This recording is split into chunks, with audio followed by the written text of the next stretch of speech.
देवा आजींना बरं कर. मला हवी ती शिक्षा दे पण त्यांना बरं कर प्लीज. तू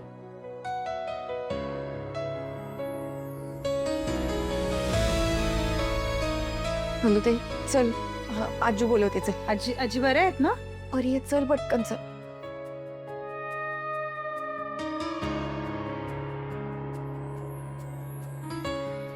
आजी विश्वास बसत नाहीये माझा. अगं तिच्यामुळे तू पडलीयस. हे बघ तू काहीही म्हण पण तेच फॅक्ट आहे. आणि तरीही तुला तिचा पुळका येतोय का? जाऊ दे ताई, तिने काही केलं तरी ती ग्रेट. आणि आपण कितीही काही केलं तरी आपण मूर्ख. ए जरा शांत बसा आता. तुम्ही बोलताय आणि आजी बोलते. तुमच्यामुळे बोलायला लागते तिला. जरा शांत बसाल का आता?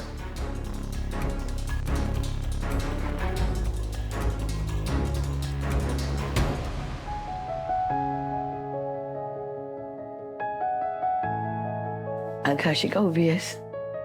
इथे बस ना माझ्याजवळ.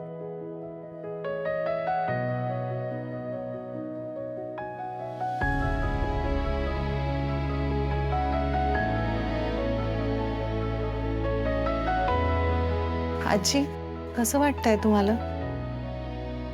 कसं वाटेल ना जिन्यावरून पडल्यावर. तू एरवी सगळ्यांना अक्कल शिकवतेस आणि तू स्वतः अशी वागतेस.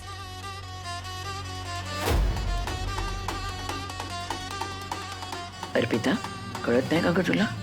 सारखी सारखी 30 रेकॉर्ड काय लावतेस तू? आणि हिची काही चूक नाही. तिने मला एका जागी थांबायला सांगितलं होतं पण मीच घाई केली.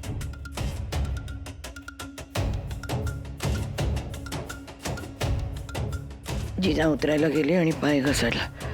कसा घसरला माहित नाही पण आता वयाबरोबर मला समजायला हवं होतं की हातापायाचा कंट्रोल कमी होतो. पण मीच काहीतरी चूक केली. नाही आजी, तुमची काही चूक नाहीये. मी थांबायला हवं होतं तुमच्या बरोबर. मी जर गेले नसते आता ही पण रडायला लागली. अरे का रडताय तुम्ही दोघं जण? मला काही झालं नाही, मी बरी आहे. पिंट्या घरी घेऊन चल मला तो बस. हे ना सगळे हॉस्पिटलचं कौतुक पुरे झालं बाबा आता. बरी आहेस ना आजी तू? घरी काय घेऊन चल. डॉक्टरांनी सांगितल्याशिवाय इथनं हालायचं पण नाही आहेस तू, कळलं ना? अरे डॉक्टरला काय कळतंय पिंट्या? ते आणखी 4 दिवस ठेवून घेतील मला. तुला माहिती मला नाही असं आवडत हॉस्पिटलमध्ये राहिलं बाबा. घरी घेऊन चल मला चल. नाहीतर ना इथे राहून माझी तब्येत बिघडेल आणखी. चल बा घरी घेऊन चल चल. आजी चल. आजी हट्टीपणाने वागायचं नाही. मी आत्ताच सांगतोय. तू घरी नेतोयस की नाही मला? नाहीतर जाते आपली माझी मी. तू काय करतेस तू? अजय पडून राहा इथे. पडून राहा इथे.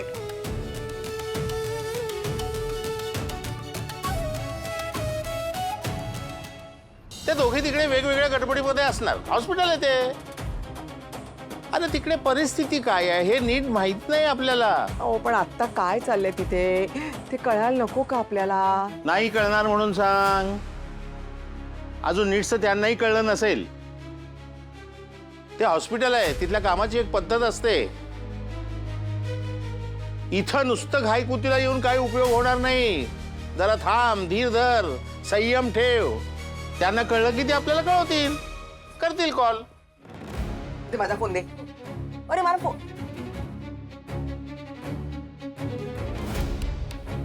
लागला. झोप आली. झोप शांतपणे. काय चाललंय? हट्टीपणा नको तो. 16 वर्षाची नाहीयेस तू आता. 80 वर्षाची झालीस. आणि टाफरू नकोस माझ्यावरती. एअरलाईन फ्रॅक्चर आहे. वजन देऊ नकोस त्याच्यावरती. कळतंय ना तुला? तुला काय वाटत नाही का पेशंटवर चिडचिड करायला अशी? तू तुझ्या सोयीने पेशंट होऊ नकोस. तू खरंच पेशंट आहेस हे लक्षात घे. हो माहितीये मला. म्हणूनच तर तुझा हा आगाऊपणा चालून घेते मी. आजी काय कसं आहे पेशंट? व्यवस्थित ना? डॉक्टर पेशंट घरी जायला तयार आहे. अजय, ते डॉक्टर ठरवतील, तू नाही. अरे पण पिंट्या मला बरं वाटतं ना. चांगली गोष्ट आहे, पण मला असं वाटतं की आपण 1-2 दिवस अजून मॉनिटर करूयात. बघ पिंट्या, मी म्हटलं नव्हतं की असंच म्हणतील ते म्हणून. चल घरी घेऊन चल.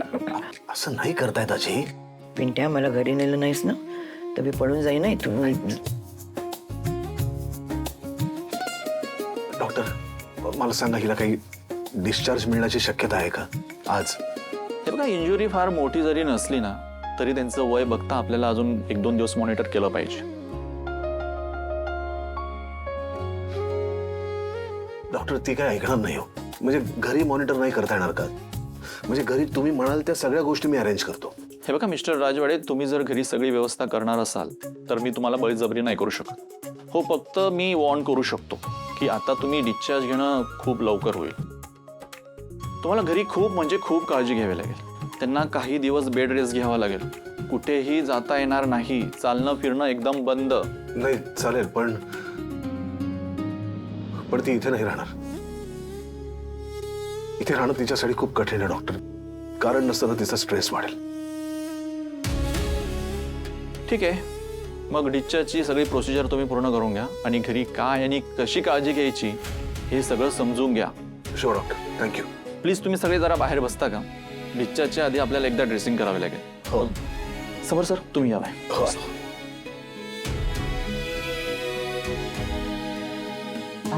आहे आहे बाहेर काही लागलं ते सांगा. तू थांब. आजी,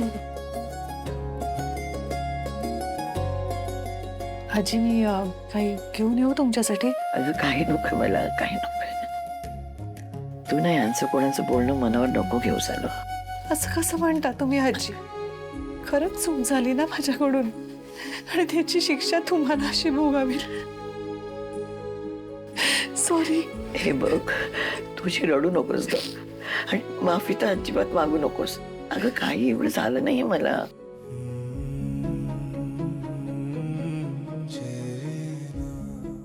हा बोल बोल रोहन. हा बाबा, म्हणजे ठीक आहेत तशा आजी, काळजी घ्यायला सांगितली पण आहेत, बऱ्या आहेत आता. पण कमाल आहे हो बाबा त्यांची. म्हणजे या वयात सुद्धा त्या इतक्या पॉझिटिव्ह आहेत ना. तशी देवाचीच कृपा म्हणायची.